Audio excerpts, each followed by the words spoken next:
Saya Abdul Hafiz bin Muhammad Hatta daripada Kementerian Perdagangan Dalam Negeri dan Kos Hidup.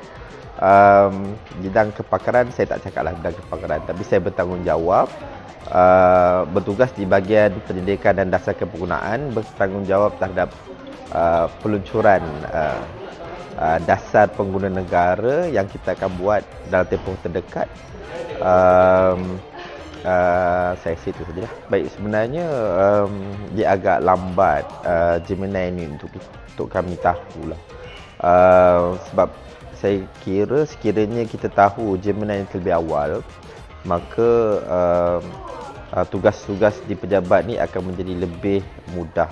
Umpamanya bagi seorang yang terlibat dalam pengurusan dasar, so segala maklumat mungkin kita tidak dapat absorb secara detail, tapi dengan adanya AI seperti Gemini ini, dia membantu kita untuk dapat all the details yang membolehkan kita membuat satu keputusan itu dengan lebih tepat dan telus. Ya.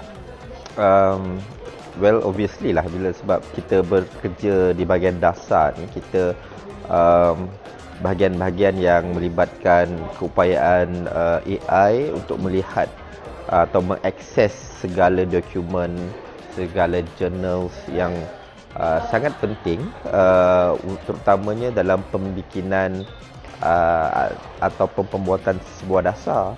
Sebab kadang-kadang kita tak dapat cari itu secara cepat dan segera, tapi dengan adanya AI, maka kita boleh dapat segala maklumat itu dengan pantas.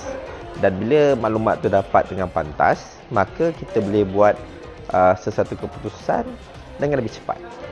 Baik, sebenarnya macam yang saya maklumkan tadilah, dia sangat baik. Cuma saya kira masa yang kita ada ni terlampau singkat. Umpamanya pagi tadi kita dah belajar prompting, ya, yang sangat penting untuk kita untuk akses Gemini.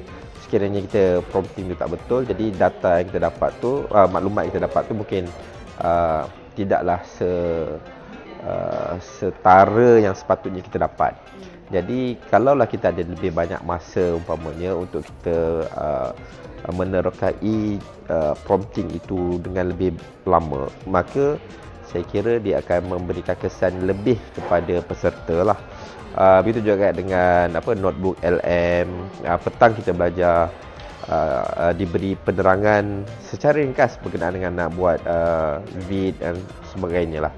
Jadi saya kira kalau boleh kita dapat tambah masa, ia mungkin memberikan lebih banyak faedah kepada pekerjaan. Setakat ni ia baik, cuma kita hanya tahu di peringkat surface sajalah, dan dia punya pengaplikasian itu mungkin terhad sebab kita tidak boleh nak try lebih banyak.